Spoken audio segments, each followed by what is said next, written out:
যারা বালু নিয়ে এসে আপনার ঘর ধসে দিবে তার বিরুদ্ধে উপস্থিত ব্যবস্থা নেন, বেঁধে রাখেন এই খুঁটির সাথে, তারপরে প্রশাসনকে খবর দেন।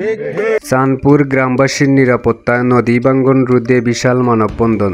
সিলেট সদর উপজেলার ৭ নং মোগলগাঁও ইউনিয়নের ৫ নং ওয়ার্ড চাঁদপুর গ্রামবাসীর উদ্যোগে নদী ভাঙ্গন ঠেকাতে এবং স্থানীয় বাসিন্দাদের রক্ষার দাবিতে এক বিশাল মানববন্ধন অনুষ্ঠিত হয়। ১০ মে শনিবার বিকেল ৪ ঘটিকায় চাঁদপুর খেয়াঘাটে আয়োজিত এ মানববন্ধনে বক্তব্য রাখেন বিএনপি চেয়ারপারসনের উপদেষ্টা খন্দকার আব্দুল মুক্তাদির। তিনি বলেন, নদী ভাঙ্গনের ফলে সুরমা তীরবর্তী অসংখ্য পরিবার আজ চরম দুর্ভোগে রয়েছে। আমরা সরকারে আসার সুযোগ পেলে দ্রুত ব্যবস্থা নেব ইনশাআল্লাহ। এ সময় উপস্থিত ছিলেন স্থানীয় বিএনপির যুবদল, ছাত্রদল, শ্রমিক দল, কৃষক দল ও চাঁদপুরের গণ্যমান্য ব্যক্তিবর্গ। যদি যেভাবে নদী ভাঙ্গন শুরু হয়েছে এবং আমরা বছর বছর যেভাবে আগাইতেছে, সিলেট সুনামগঞ্জে যে আঞ্চলিক মহাসড়ক, এইটার আগামী ৫ বছর ১০ বছরের মধ্যে যে বিলীন হয়ে যাবে না, এর কোনো নিশ্চয় না, তখন কিন্তু রাষ্ট্রের বৃহৎ ক্ষতি হবে। শুধু এই গ্রামবাসী যে এখান থেকে বিচ্ছিন্ন হবে বা ব্যস্তহারা হবেন এমন না, সরকারের এত বড় একটা স্থাপনা চিরতরে বিলীন হয়ে যাবে, যোগাযোগ বিচ্ছিন্ন হয়ে যাবে। সুতরাং সময় থাকতে আমি মনে করি সরকারের যে সংস্থা নদী ভাঙ্গন রোধে কাজ করতেছে, পানি উন্নয়ন বোর্ডের কর্মকর্তারা এদিকে দৃষ্টি দেবেন, আমি এই আশাবাদ ব্যক্ত করছি। এবং যদি অতি সত্বর কোনো ব্যবস্থা না নেওয়া হয় তাহলে এলাকাবাসী বৃহত্তর আন্দোলনে যাবে। আপনারা দেখছেন তো আপনাদের পিছনে সুরমা নদীতে এখানে যারা মুরব্বী তারা বলছেন যে তাদের ছোটবেলা সম্ভবত পার, এখন যেখানে পার শুরু হয়েছে উল্টা দিকের পারে, ওইখানে ছিল এই পার, তাদের ছোটবেলা।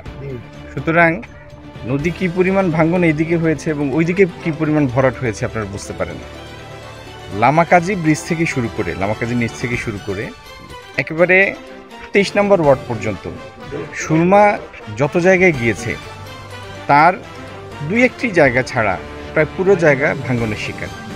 এবং অনতি বিলম্বে যদি এই নদী ভাঙ্গনের হাত থেকে এই অঞ্চলকে রক্ষা করার জন্য উপযুক্ত পদক্ষেপ নেওয়া না হয়, তাহলে আজকে আমরা এখানে যারা দাঁড়িয়ে আছি, আপনি এই বর্ষার পরে এই জায়গা হবে নদীর একটা অংশ। আজকে আমরা এখানে দাঁড়িয়ে আছি, আপনি এবং দেখেন আপনার পায়ের নিচে যে জায়গাটা, এটাতে বাড়ি ছিল, এই জায়গাটা মসজিদ ছিল, এখন সেখানে প্রায় নদীর সংলগ্ন, কিছুদিন পরে এটি নদীর অংশ হবে।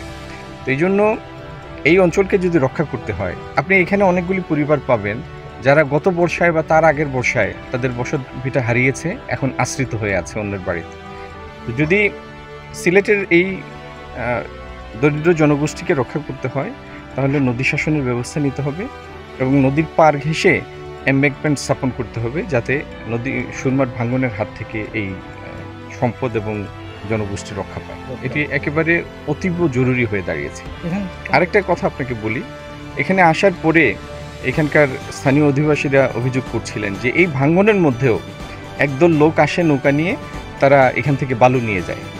তো বালু নেয়ার অনিবার্য পরিণতি হচ্ছে এই বসত ভিটাগুলি ধ্বংস হবে। তা আমি তাদের বলেছি যে যারা বালু নিতে আসে এদেরকে প্রতিহত করে আপনাদের অস্তিত্ব রক্ষার ব্যবস্থা করেন এবং প্রশাসনকে জানান যাতে দ্রুত আইনি ব্যবস্থা হয়। এ ব্যাপারে এলাকাবাসীর আরেকটা অভিযোগ হচ্ছে, যারা এখানকার বালু উত্তোলন করে অবৈধভাবে, এরা বেশিরভাগ ক্ষেত্রেই হয়তো বিএনপি রাজনীতির সাথে জড়িত। তো আপনি একজন বিএনপির কেন্দ্রীয় নেতা হিসাবে এ ব্যাপারে কোনো অভিযোগ পেয়েছেন কিনা, বা অভিযোগ পেলে আসলে এই ধরনের ব্যবস্থা নেওয়া সম্ভব? কথাটা একেবারেই অগ্রহণযোগ্য। বিএনপির রাজনীতির সাথে জড়িত। এখন কেউ একজন বলে দিল অমুক জেলা প্রশাসক, তাহলে সেই জেলা প্রশাসক হয়ে যাবে। কেউ বলে দিল আমি বিভাগীয় কমিশনার হয়ে যাবে। বিএনপির পদধারী কেউ যদি এসে বলে থাকে, তার নাম বলেন আর তার কি পদ সেটা বলেন, আমি নিশ্চিত এখন রাস্তা দিয়ে হেঁটে যাওয়ার সময় কেউ যদি দাবি করে যে আমি বিএনপির অমুক, আপনার তো সত্যতা যাচাই করতে হবে সে বিএনপির কেউ নাকি অন্য কোনো রাজনৈতিক দলের প্রতারক। এই বালুর লুটকারী, পাথর লুটকারী, এদের কথাবার্তায় যদি আপনারা আমল নিয়ে বসে থাকেন বা এলাকাবাসী বসে থাকে বা ভয় পেয়ে যায়, তাহলে তো অস্তিত্ব হারাতেই হবে, ঘরবাড়িও বিসর্জন দিতে হবে। এরকম মানুষকে বিভ্রান্ত করার জন্য যারা মিথ্যা পরিচয় ব্যবহার করে তাদেরকে প্রতিহত করেন। যারা বালু নিয়ে এসে আপনার ঘর ধসে দিবে তার বিরুদ্ধে উপস্থিত ব্যবস্থা নেন, বেঁধে রাখেন এই খুঁটির সাথে, তারপরে প্রশাসনকে খবর দেন। আর বিএনপির নাম নিয়ে যদি কেউ আসে, ওর পা নিচের দিকে উপর দিকে আর মাথা নিচের দিকে দিয়ে বাঁধেন। বিএনপি কাউকে এরকম অনৈতিক কাজের অনুমোদন দেয় নাই, পারমিশন দেয় নাই। ওকে, থ্যাংক ইউ, ধন্যবাদ।